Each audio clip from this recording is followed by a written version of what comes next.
하나님 말씀 봅니다. 요한계시록 18장 9절에서 19절까지입니다.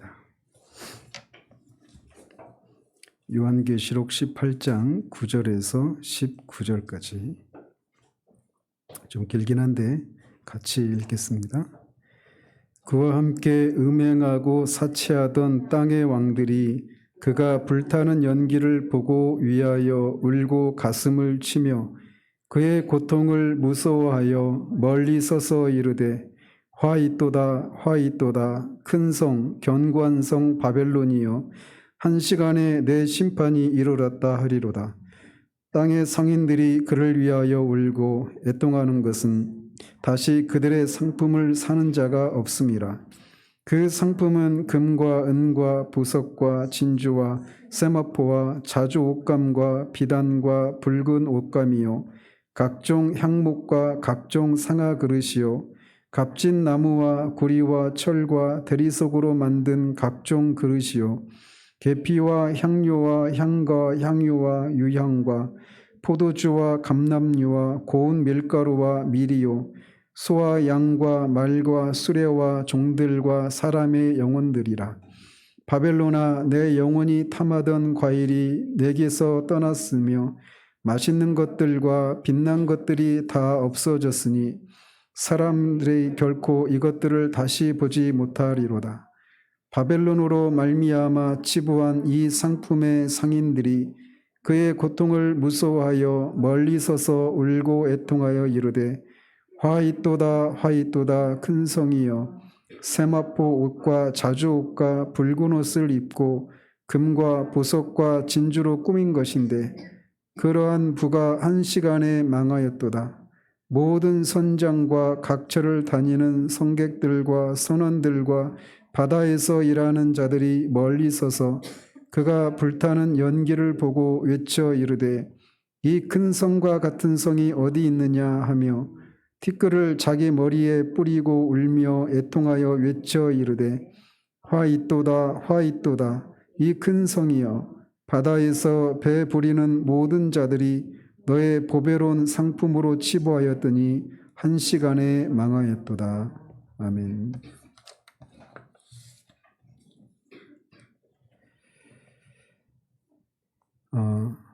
지난 두 주를 쉬어서 좀 벌써 이제 기억이 가물가물하실 텐데 우리가 앞에 그 1절에서 8절까지를 통해서 그 하나님으로부터 권위를 부여받은 다른 한 천사가 바벨론에 임할 그 심판을 예언하고 또 그 심판받을 바벨론에서 성도들이 빨리 이렇게 그 나올 것을 권고하는 내용들을 우리가 살폈습니다. 그러면서 하나님께서 바벨론을 심판해야 될 이유와 또 그 심판이 공의로운 것이라고 하는 것을 이렇게 말하는 내용들을 우리가 살펴보았습니다.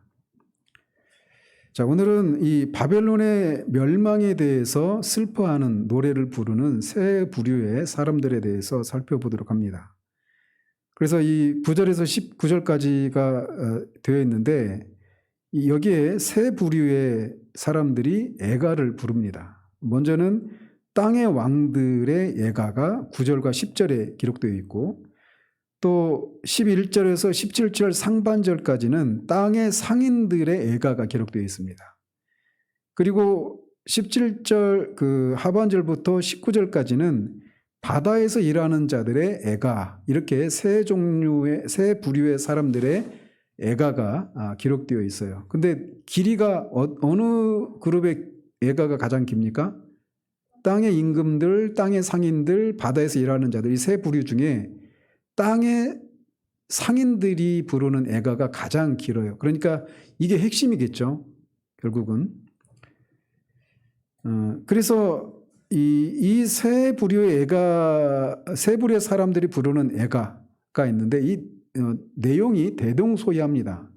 그래서 이제 결론 부분에서 이들의 그런 애가가 어떤 공통점이 있는지, 그리고 이것을 통해 결국 뭘 말씀하고자 하시는 것인가라고 하는 것은 결론 부분에서 말씀을 드리고, 먼저 한 구절씩 살펴보면 먼저 땅의 임금들의 애가가 나옵니다.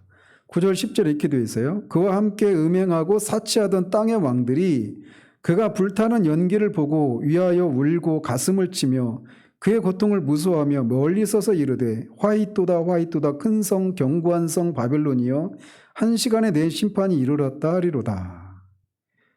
그래서 먼저 이렇게 바벨론, 그와 함께 할 때 그는 바벨론을 가리킵니다. 음녀 바벨론을 가리키는데 그 바벨론의 멸망을 그렇게 목도하고 슬퍼하면서 애가를 부르는 첫 번째 부류들은 땅의 왕들이다, 이렇게 말을 하고 있어요. 그래서 이미 앞에 17장 2절에 보면 천사가 그 땅의 왕들을 그와 함께, 17장 2절에 보면 땅의 임금들도 그와 더불어 음행하였고, 이런 표현이 있어요. 그래서 땅의 왕들도 음녀 바벨론과 음행하고 사치를 행했다. 바벨론이 망하게 된 원인도 그거잖아요. 음행을 행하고 사치를 행하는 거, 그리고 그것을 통해 자기를 영화롭게 하는 거. 그러니까 하나님을 영화롭게 하는 것이 아니라 자기를 영화롭게 하는 거. 이게 바벨론이 하나님의 심판을 받는 근본적인 이유였잖아요. 앞에 그 7절에 보면. 자, 그랬는데 그 바벨론과 함께 이 땅의 왕들도 같이 사치와 음행을 행했다라는 것입니다. 그리고 18장 3절에서도 땅의 왕들이 그와 더불어 음행하였다, 이렇게 말을 하고 있어서 이 땅의 왕들도 음녀 바벨론과 함께 사치와 음행을 행했는데 그 땅의 왕들이 자신들의 그런 사치와 권력의 근원이 될 수 있는 바벨론이 멸망하는 것을 보면서 그녀를 위해서 울고 가슴을 치고 있는 장면을 보게 됩니다. 땅의 왕들이 본 것은 바벨론이 불과 연기의 불타는 연기를 보고 그렇게 슬픈 노래를 불렀는데, 성경에서 불과 연기는 심판, 하나님으로부터 임하는 심판을 상징하는 것이란 말이죠. 그래서 음녀 바벨론이 불타는 연기를 봤다는 얘기는 결국 음녀 바벨론이 하나님의 심판을 받는 장면을 그들이 보고 이들이 그렇게 노래를 했다, 슬픈 노래를 불렀다라고 하는 것을 말하고 있는 것입니다. 땅의 왕들이 자신들의 음행과 사치를 보장해 주던 바벨론이 멸망당하는 것을 보고 애통해하는 것은 당연한 이치라고 할 수가 있습니다. 왜? 이제 그것을 못하게 되니까. 그래서 그들에게는 더 이상 미래가 없는 겁니다. 자신들의 그런 권력의 기반이었던 음녀 바벨론이 멸망을 하면서 자신의 기반 자체가 완전히 무너져 버리는 것이기 때문에 이 땅의 왕들에게 미래는 더 이상 없게 되는 것이죠. 우리는 이렇게 한순간에 없어질 이런 세상의 권력을 좇는 무리들의 허무함을 목도하게 되는 것입니다. 그리고 여기서 이 땅의 왕들이 운다라고 하는데, 그 운다라고 하는 것이 단순히 그냥 슬퍼하면서 눈물을 흘리는 정도가 아니라 일종의 대성통곡하듯이 그렇게 슬퍼하면서 그 눈물을 흘리는 것을 의미하는 거예요. 땅의 왕들이면 일반적으로 자신의 감정을 절제하고 그런 것들을 잘 표현하지 않는 그런 사람으로 우리가 인식을 하고 있잖아요. 그런 인식을 가지고 있지 않습니까? 그런데 그런 땅의 왕들도 자신의 체면 불구하고 대성통곡하면서 그렇게 슬피 울게 된다라고 말을 하고 있는 거예요. 따라서 음녀 바벨론과 함께 음행하고 그녀와 더불어서 사치하고 방탕한 삶에 탐닉했던 땅의 왕들이 이제 그들의 운명이 역전되었다라고 하는 것을 감지하면서 이렇게 완전히 자신에게 소망이 더 이상 그런 살 소망도 없고 기반도 다 사라져버린 것을 직감하면서 이렇게 절규하면서 통곡하고 있는 것입니다. 그리고 10절을 보면 이 땅의 왕들이 음녀 바벨론이 당한 고난 때문에 무서워서 멀리 서서 그렇게 슬퍼하고 있다라고 말을 하고 있어요. 즉 그들이 두려워하는 이유는 음녀 바벨론이 받은 그 심판을 보면서 음녀 바벨론이 불쌍해서 우는 것이 아니라 음녀 바벨론이 받을 그 심판을 자신들도 받을까 봐 두려워하면서 우는 울음인 거예요. 그러니까 음녀 바벨론에 의해서 땅의 왕들도 자신의 그런 기득권을 유지하면서 그런 방탕하고 사치스러운 그런 삶을 살 수 있었는데, 그렇게 잘 나갈 때는 얼마나 그런 땅의 왕들이 그 앞에서도 봤듯이 그 땅의 왕들도 음녀 바벨론과 연합을 하고 그렇게 소위 말하면 뭐 아부하고 이런 식으로 살지 않았어요. 근데 이렇게 한순간에 그 음녀 바벨론이 망하게 되니까 이렇게 금전에 의해서 이해관계에 의해서 맺어진 관계가 한순간에 그냥 동맹이 다 끊어져 버리는 것이죠. 그래서 음녀 바벨론의 그 처지를 인해서 불쌍히 여기면서 우는 눈물이 아니라 그들이 당한 심판을 자신도 받을 것에 대한 두려움 때문에 이렇게 슬피 울고 있는 거예요. 그래서 금전으로 맺어진 이해관계로 맺어진 그 관계의 허망함을 견고하지 않음을 여기서도 우리가 또 보게 되는 것이죠. 그들은 바벨론과 같이 크고 강한 성에 순식간에 임한 하나님의 심판 때문에 아연실색하면서 화이또다 화이또다 큰 성 견고한 성 바벨론이여 라고 하며 슬픈 노래를 부르고 있는 겁니다. 근데 여기서 우리가 주목해야 될 것은 바벨론을 다른 곳에서는 그냥 큰 성 바벨론 이렇게 묘사하고 있는데 여기서는 뭐가 더 추가되어 있습니까? 견고한 성 바벨론 이렇게 말하고 있어요. 클 뿐만 아니라 견고해서 난공불락과 같은 그런 성이라는 것이죠. 바벨론이. 그러니까 이 바벨론이 이렇게 한순간에 무너질 것이라고 하는 것을 한순간에 이렇게 여기서 그 하루에 무너졌다 할 때 그 한 시간에 무너졌다 할 때 그게 문자적으로 한 시간 만에 무너졌다 이런 의미가 아닙니다. 그러니까 순식간에 무너졌다라고 하는 이런 의미가 있는 거예요. 예기치 않았던 때에 순식간에 무너졌다라는 겁니다. 근데 그들이 놀랄 수밖에 없는 것은 그 성은 클 뿐만 아니라 견고한 난공불락과 같은 그런 성이었기 때문에 절대로 무너지지 않을 것이다라고 하는 생각을 가지고 있었던 것이죠. 근데 그 성이 무너져 버린 거예요. 우리가 절대로 변하지 않고 절대로 사라지지 않고 무너지지 않을 것이다라고 하는 그런 믿음을 갖고 있다. 그것이 하루아침에 그냥 무너져 버린 그런 모습을 보았을 때 얼마나 우리가 공포에 사로잡히고 아연실색하게 됩니까? 지금 땅의 왕들이 그런 상황 가운데 있는 거예요. 이것은 또 역설적으로 하나님이 그렇게 큰 성 바벨론 큰 성일 뿐만 아니라 견고한 바벨론도 하루 만에 순식간에 그렇게 무너뜨릴 수 있는 하나님의 심판의 그런 즉각성 그리고 그런 심판을 행할 수 있는 하나님의 전능하심에 대해서 하나님의 능력에 대해서도 우리가 여기서 볼 수가 있는 겁니다. 그런 얘기를 하잖아요. 흔히 여기서 1차적으로 바벨론이 이 요한계시록이 기록될 당시에는 어디를 상징한다고 그랬죠? 로마를 상징한다고 그랬잖아요. 그래서 우리 뭐 그런 서양의 속담이 있죠. 로마가 하루아침에 이루어지지 않았다. 그죠? 하루아침에 이루어진 게 아니에요. 로마라고 하는 도시가. 그런데 이 로마가 한 시간 만에 하루도 아니고 한 시간 만에 무너졌다는 거예요. 문자적으로는 한 시간은 아니지만 이렇게 신속하게 무너져 버렸다는 겁니다. 수백 년에 걸쳐서 이렇게 쌓아온 그런 로마의 그 위험이 그냥 순식간에 무너져 버릴 정도로 하나님의 심판이 이렇게 즉각적이고 강력하다라고 하는 것을 여기에서도 우리가 볼 수가 있는 거예요. 그러니까 오늘날 뭐 그런 걸 말하잖아요. 마천루라고 하잖아요. 이런 것을 통해서 인간의 그런 바벨탑을 쌓는 것처럼 그런 인간의 그런 견고함들을 보이는 그런 측면들이 있어요. 막 고층 건물들 이런 것들이. 그런 것들을 볼 때 사람들이 막 야 하면서 와 하고 막 놀래잖아요. 근데 그런 것들이 그냥 하루아침에 무너져 버릴 수 있다는 것입니다. 그런데 그래서 이 바벨론이 땅의 왕들의 입장에서 보면 자신들의 그런 권력의 기반이고 그 음녀 바벨론과 함께 사치와 음행을 행할 수 있었던 그것이 결코 무너지지 않을 것이라고 했던 견고한 성이었던 바벨론이 순식간에 한 시간만이라고 표현할 정도로 이렇게 순식간에 무너져버린 그런 현실을 보면서 그렇게 두려워 떨고 그런 심판이 자신들에게도 임할 것이라고 하는 이 두려움 때문에 슬피 울고 있는 겁니다. 그리고 그것은 실제로 그런 심판이 그들에게도 임하죠.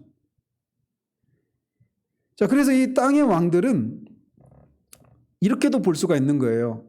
그러니까 권력을 가진, 그러니까 정치 어떤 정치의 기득권자들이다. 정치 세력의 그런 기득권을 가진 정치 세력이다. 권력자들이다. 이렇게 말할 수가 있는 것이죠. 그러니까 세상의 역사는 항상 그렇게 어떤 권력을 가진 기득권자들에 의해서 움직여가는 것처럼 보이고 그것이 언제까지라도 계속될 것처럼 보이죠. 그런데 그렇지 않다라는 것이에요. 그리고 이어서 11절에서 17절 상반절까지에서는 땅의 상인들의 애가가 소개되고 있습니다. 그러면서 11절에서는 땅의 상인들이 애통해하는 이유를 이렇게 말을 합니다. 땅의 상인들이 그를 위하여 울고 애통하는 것은 다시 그들의 상품을 사는 자가 없음이라 라고 말을 하고 있어요. 땅의 상인들은 음녀 바벨론이 조장하는 그런 사치 풍조를 힘입어서 부를 축적하던 그런 자들입니다. 그래서 그 3절에 있죠. 땅의 상인들도 그 사치의 세력으로 치부하였도다 이렇게 말하는데 그 상인들이 이제 그 상품을 사는 자들이 더 이상 없는 것 때문에 슬퍼하고 있는 거예요.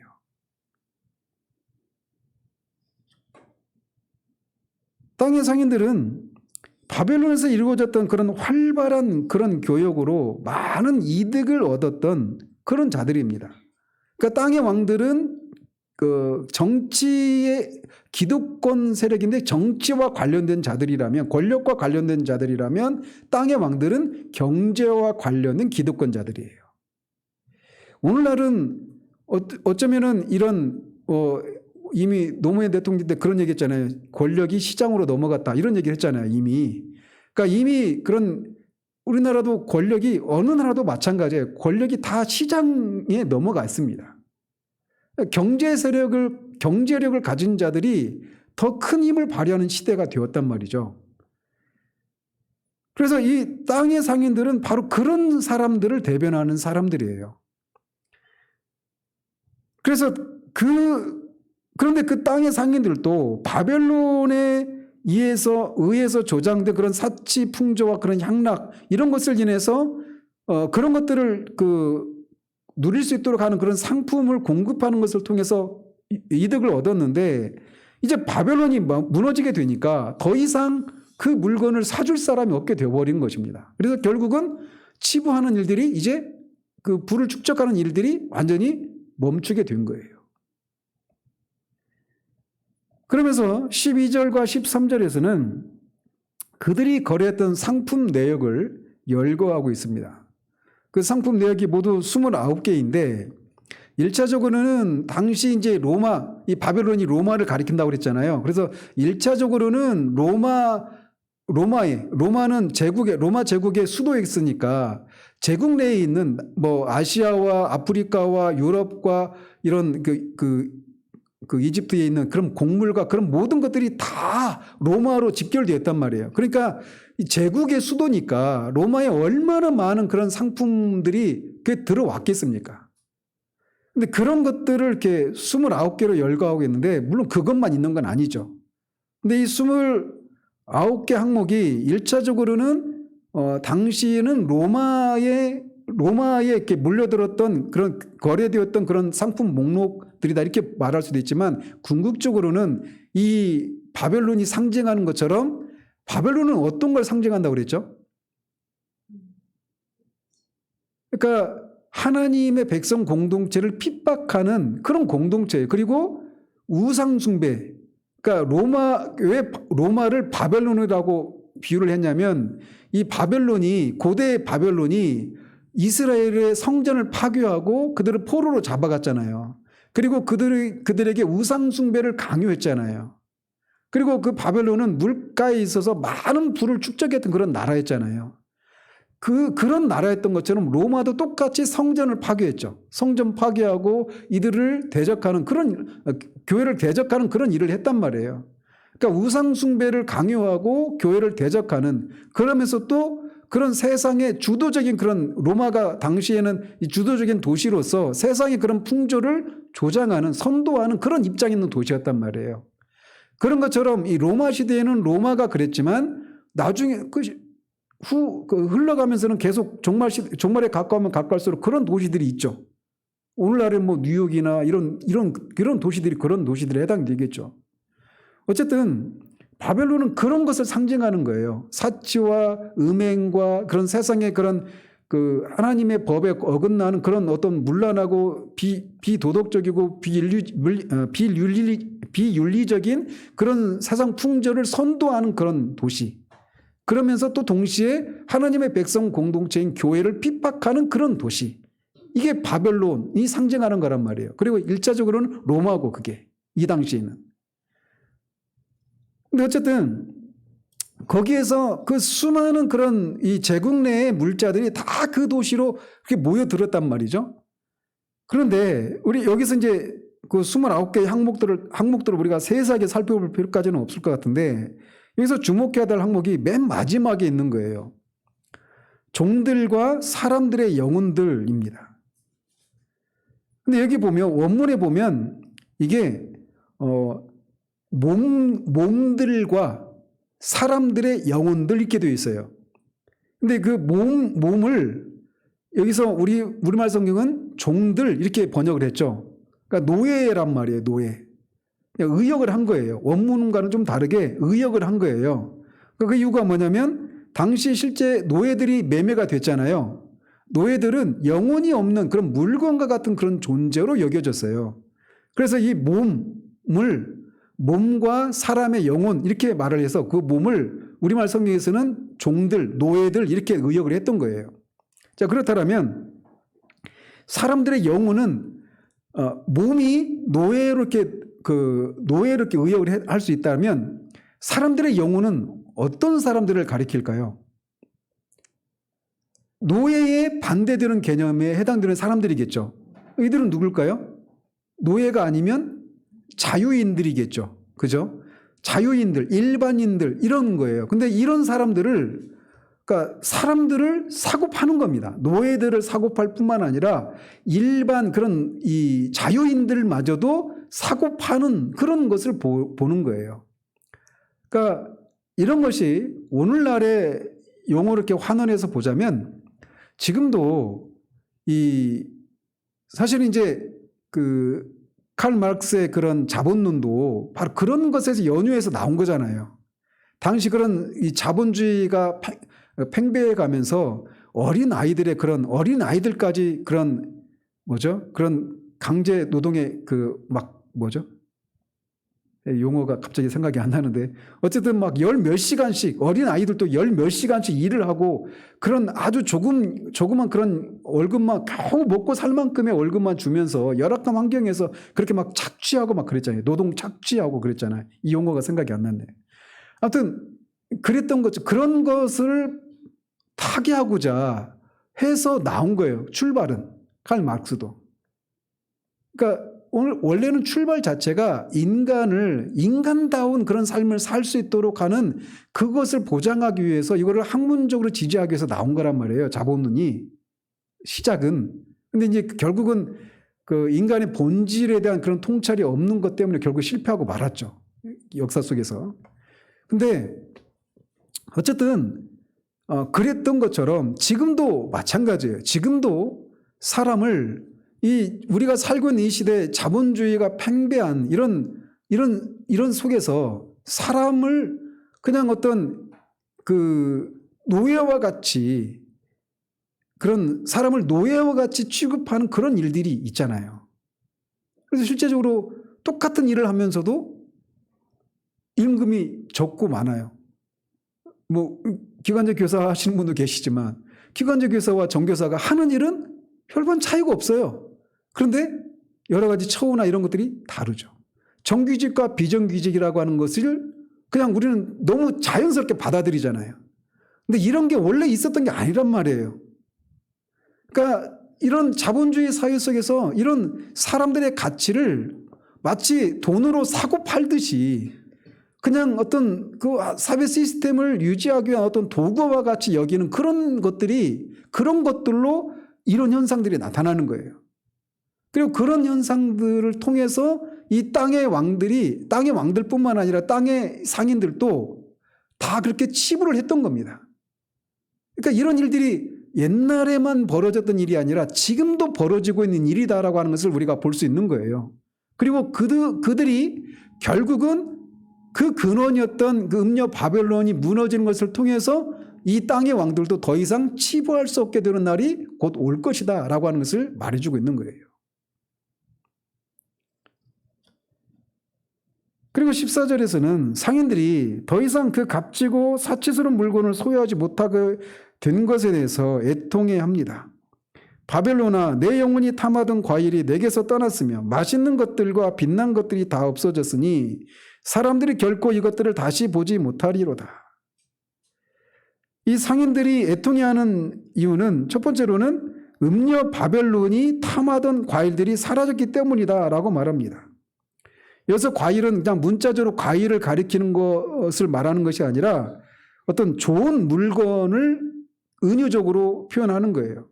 그런데 그것을 음녀 바벨론이 탐했다라는 겁니다. 그 음녀 바벨론의 영혼이 탐했다라는 거예요. 그냥 취미로 좋은 것들을 그냥 오늘날의 용어로 말하면 뭐 명품이나 이런 것들을 그냥 몇 가지 그냥 한두 개 사고 이런 정도가 아니라 이거를 영혼이 탐한다라고 말할 정도로 그렇게 그런 것들을 뭐 사고 추구하는 이런 것을 말하는 것이에요. 그래서 앞에 그 1절에서 8절까지 해서 음녀 바벨론이 그렇게 사치와 음행을 행하면서 누구를 영화롭게 했다고 그랬어요? 자신을 영화롭게 했다고 그랬잖아요. 그러니까 사람들이 항상 그렇잖아요. 왜 명품을 삽니까? 명품이 사실 그런 가치가 있나요?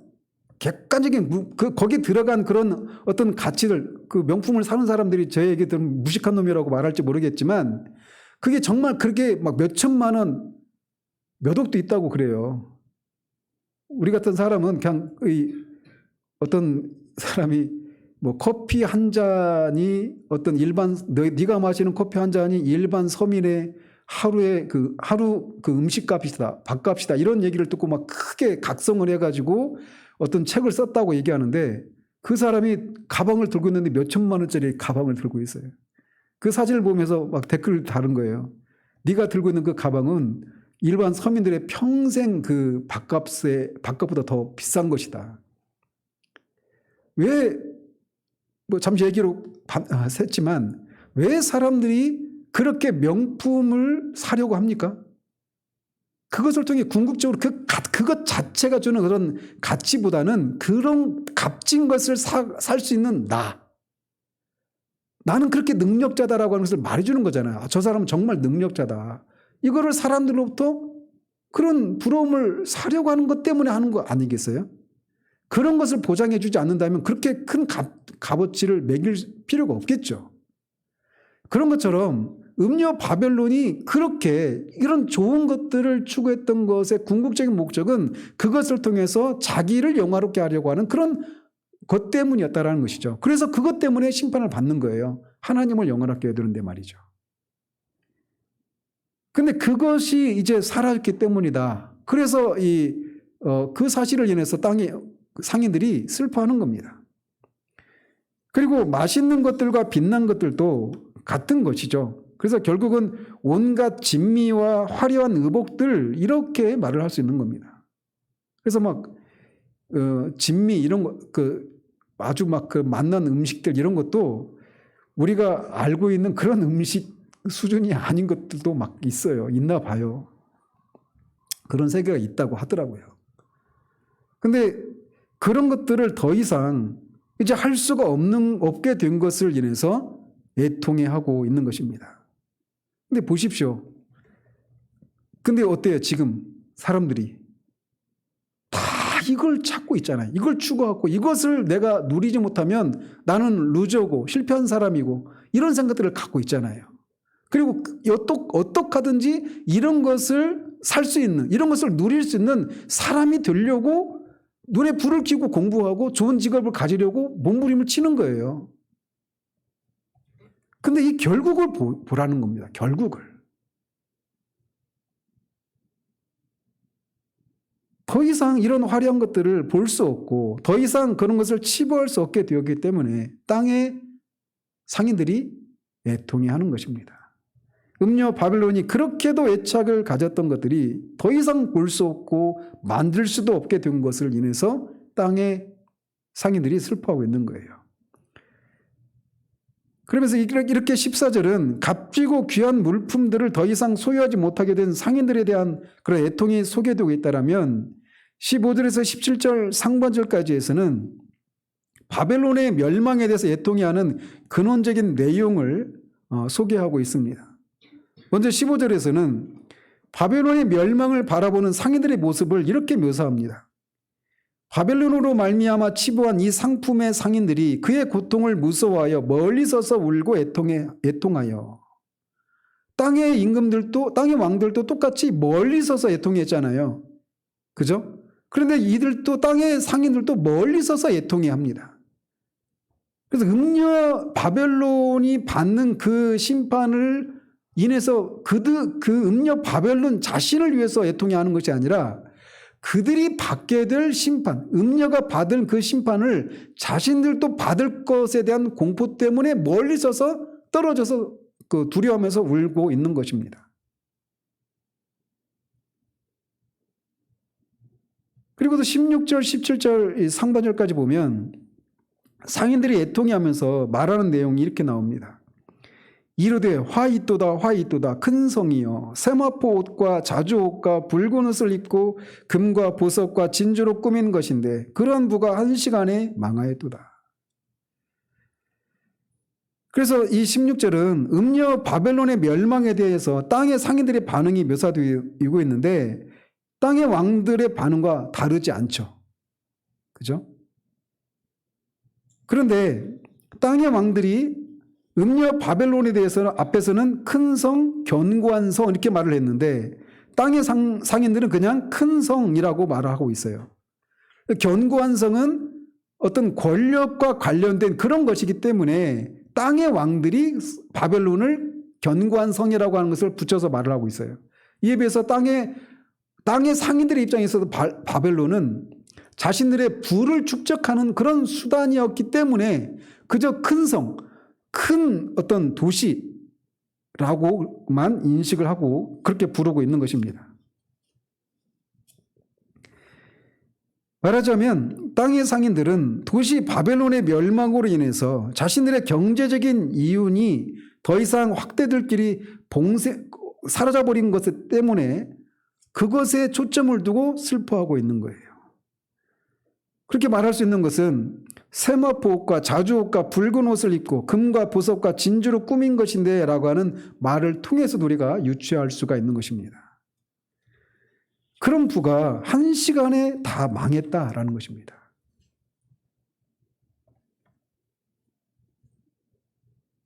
그리고 이제 이렇게 땅의 상인들은 이 음녀 바벨론에서 누렸던 사고 팔았던 그런 사치스럽고 좋았던 이런 것들을 더 이상 거래할 수가 없고 그것을 통해서 자신들이 더 이상 부를 축적할 수 없는 것 때문에 슬퍼하고 있는 거예요.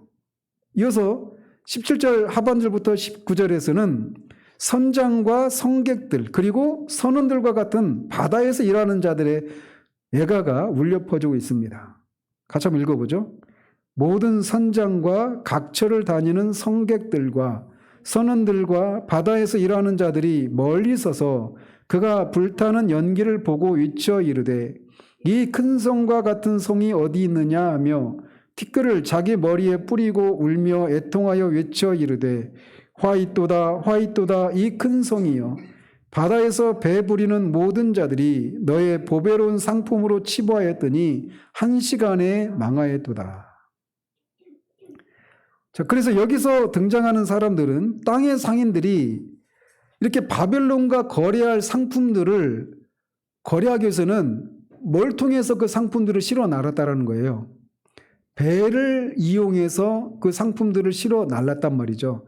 바로 그 배를 통해서, 그러니까 일종의 오늘날의 용어로 말하면 해운업자들, 무역업자들 이렇게 말을 할 수 있는 거예요. 근데 그들도 역시 바벨론이 무너지고 마니까 이들도 완전히 경제적인 부를 더 이상 치부할 수 없게 되었기 때문에 그것을 인해서 애통해하고 있는 것입니다. 그러면서 그들은 땅의 왕들이나 상인들보다 더 격한 반응을 보여요. 즉 그들이 통곡할 때 머리에 티끌을 뿌리고 그렇게 애통해 한다라고 말하고 있죠. 성경에서 머리에 죄를 무릅쓰고 티끌을 무릅쓰는 것은 어떤 슬픔을 외적으로 표현한 그런 행위라고 여러 번 말씀드리지 않았습니까? 그렇게 그런 슬픔을 그렇게 표현하고 있는 겁니다. 그러면서 이 해상 운송업자들은 티끌을 자기 머리에 뿌리고 울고 애통해 하면서 화이또다 화이또다 이 큰 성이요. 바다에서 배부리는 모든 자들이 너의 보배로운 상품을 인해서 시부했더니 한 시간에 망했도다라고 말하면서 절규하고 있는 겁니다. 그래서 이 세 번째 부류의 사람들은 다 이렇게 배 부리는 자들 이렇게 말하고 있는 것처럼 해상 운송호를 통해서 치부했던 그런 사람들을 가리키는 거예요. 어쨌든 땅의 임금 왕들도 그렇고 땅의 상인들도 그렇고 이 바다에서 배 부리는 사람들이라고 묘사된 이 사람들도 다 누구를 통해서 먹고 살았어요? 다 음녀 바벨론을 인해서 먹고 살았는데 음녀 바벨론이 하루아침에 한 시간에 다 망하고 마니까 이제 그 모든 것들이 다 끝나버렸다는 것입니다. 자, 이렇게 바벨론의 멸망을 보면서 세 부류의 사람들이 애가를 부르고 있는데 이 애가를 부르는 사람들의 나타나는 이 애가에 세 가지 공통점이 있어요. 첫 번째는 뭐냐면 앞에서도 말씀드린 것처럼 이들은 한결같이 바벨론 자체의 멸망보다는 자기들의 이익이 사라져버린 것 때문에 슬퍼하고 있다는 겁니다. 그러니까 이 공동체라고 하는 것이 얼마나 그 연결고리가 약한가라고 하는 것을 말해주고 있는 거예요. 그리고 두 번째로는 이 세 부류의 사람들이 똑같은 그런 반응을 보이는데 그게 뭐냐면 바벨론이 받은 심판을 자신들도 받을 것에 대한 두려움 때문에 그런 자신들도 받을 것을 두려워하겠다라고 하는 것이 공통적인 측면이 있습니다. 그래서 그들이 다 어디에서 울어요? 멀리 서서 울어요. 가까이 가지를 않고. 그리고 또 세 번째 공동점이 있는데 그게 뭐냐면 견고하고 큰 성이었던 찬란했던 바벨론이 순식간에 갑자기 멸망한 것을 인해서 그들이 놀라고 슬퍼하고 있다는 겁니다. 한 시간 만에 무너진 거예요. 그래서 이 앞에서 말씀드린 것처럼 이 세 그룹은 음녀 바벨론을 인해서 이득을 얻는 정치와 경제 기득권 세력들이다 이렇게 말을 할 수가 있어요. 그래서 세상은 지금 우리가 보여지는 세상은 다 이런 사람들에 의해서 움직이잖아요. 빌 게이츠가 그런 사람을 대표한다 이렇게 말씀을 드릴 수 없는데 예를 들기 쉬워서 이렇게 말씀을 드리는 거예요. 빌 게이츠가 백신에 대해서 한마디 하면 그냥 세계 경제가 막 움직이잖아요. 그 테슬라 일론 머스크가 트위터나 페이스북이나 한마디만 하면 갑자기 블랙코인이나 비트코인. 비트코인 값이 주가가 갑자기 막 왔다 갔다 하잖아요. 그러니까 그 사람들의 그런 힘이 그렇게 막강해요. 오늘날 현재. 정치 권력이나 경제 권력을 쥐고 있는 그런 기득권 세력들에 의해서 세상이 움직여가고 있는 것처럼 보이고 실제로 당시 로마가 그랬던 것처럼 언제나 모든 세상에서 항상 그런 사람들이 세상을 쥐락펴락하는 것처럼 보이죠. 그리고 지금도 현재 그렇잖아요. 그렇기 때문에 사람들이 항상 어떻습니까? 이 기득권 세력에 들어와 있는 사람들은 그 기득권을 쥐고 있는 것을 인해서 자고하고 교만하죠. 그리고 이것을 쥐고 있지 못한 사람은 어떻게 합니까? 에이 그까짓 것 하면서 그냥 아무것도 아닌 것처럼 이렇게 여깁니까? 아니죠. 다 어떻게 해요? 여기에 자기도 들어가고 싶은 이런 욕망으로 자신의 삶을 살아가는 거예요. 그리고 어떻게 해가지고 이런 기득권에 포함되었을 때는 그런 것을 성취해낸 나가 주목을 받고 나를 높이는 그런 삶을 살게 되겠죠, 결국은. 그리고 그런 것을 실패한 사람들은 그냥 냉소적이거나 스스로를 실패한 인생으로 평가하면서 그렇게 그냥 자신의 삶은 그렇게 높이 평가하지 못한 채 그렇게 살아가는 거예요. 그런데 보시라는 겁니다. 이 정치와 경제 기득권 세력을 지탱해 주었던 근본적인 그런 세력이 한순간에 무너져 버린다는 거예요. 그리고 더 이상 그것을 인해서 이런 기득권을 누릴 수 있었던 그런 정치 세력들이나 경제 세력들이 이렇게 자신들에게 임할 그 심판을 인해서 두려워 떨고 더 이상 누릴 수 없게 되는 것을 인해서 슬퍼하며 애곡해하는 그런 일들이 반드시 일어난다라는 거예요. 그러니 어떻게 하라는 겁니까? 그래서 그 앞에 부분에서 말하고 있는 것처럼 성도들에게 뭐라고 말을 해요? 그 성에서 빨리 나오라라고 말하는 거예요.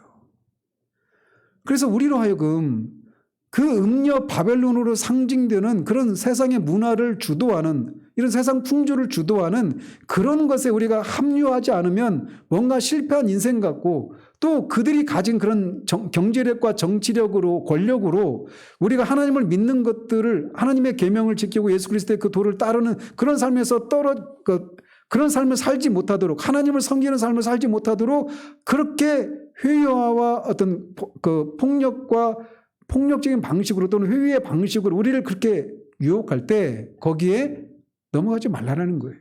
왜? 이들의 궁극적인 운명이 이 한순간에 순식간에 이렇게 멸망하는 것이기 때문에.